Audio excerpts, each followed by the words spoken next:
On Christmas Eve, 1945, in the small town of Fayetteville, West Virginia, a tragic and mysterious event unfolded that would haunt one family for decades. The Sodder family was well known in their community. George and Jenny Sodder were Italian immigrants who had built a life for themselves and their 10 children. The family lived in a 2-story wood frame house on the outskirts of town.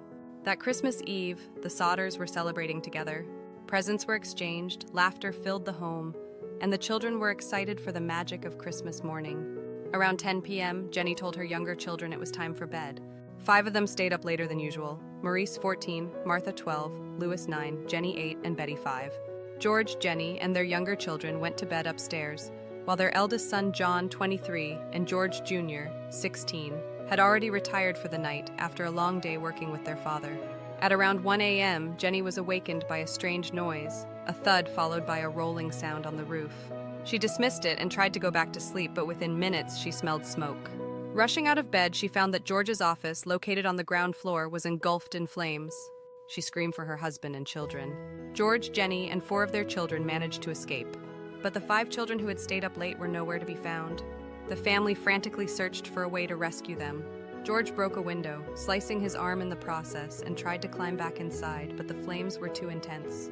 The family's attempts to get help were thwarted at every turn. The phone line was mysteriously dead, so one of the children ran to a neighbor's house to call the fire department. The neighbor's call went unanswered for hours. Meanwhile, George's ladder, which was always propped against the house, was missing. He tried to use his trucks to climb to the upper windows, but neither vehicle would start, despite being in good working order the day before. By the time the fire department arrived, nearly 8 hours later, the Sodder home had been reduced to ashes. The surviving family members were devastated, but their grief soon turned to confusion. Investigators initially claimed that the 5 missing children had perished in the fire, their bodies completely consumed by the flames. However, this explanation didn't sit right with George and Jenny. First, no remains were found in the ashes, even though bones and teeth are typically left behind in house fires. Second, an employee of the local crematorium told Jenny that even after burning a body for 2 hours at 2,000 degrees Fahrenheit, bones would remain. The Sodder house fire had lasted only 45 minutes. The family began to suspect foul play. They recalled strange incidents leading up to the fire. A man had visited the house a few months earlier, trying to sell life insurance. When George declined, the man allegedly threatened him, saying his house would go up in smoke, and his children would pay for his criticisms of Mussolini. Another visitor had warned George about faulty wiring, but an inspection of the house had found no issues.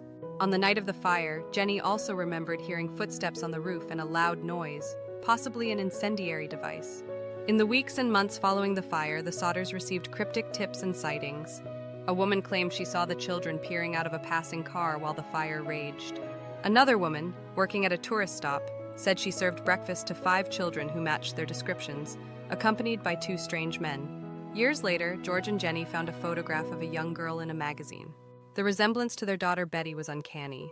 They also received a letter containing a photograph of a man who looked strikingly like their son Louis, now an adult. The letter was postmarked from Kentucky but had no return address. On the back of the photo were the words, "Louis Sodder, I love brother Frankie, Lil boys, A90132 or 35. The Sodders never stopped searching for their children. They erected a billboard along a busy highway near their home, displaying the children's photographs and offering a $10,000 reward for information. The billboard remained a fixture for decades, a haunting reminder of the mystery. Over the years, theories have ranged from kidnapping by organized crime to an attempt to silence George for his outspoken political views. Some believe the children were taken to Italy, while others think they were raised under assumed identities. Despite numerous leads and countless hours of investigation, the truth remains elusive. George passed away in 1969 and Jenny in 1989, never knowing what happened to their 5 children. The surviving Sodder siblings have continued to seek answers, but time has obscured the details of that fateful night. The vanishing of the Sodder children remains one of the most perplexing, unsolved mysteries in American history. Was it an accident, a calculated act of vengeance, or something even more sinister? We may never know. But as long as their story is told, the Sodder children will not be forgotten.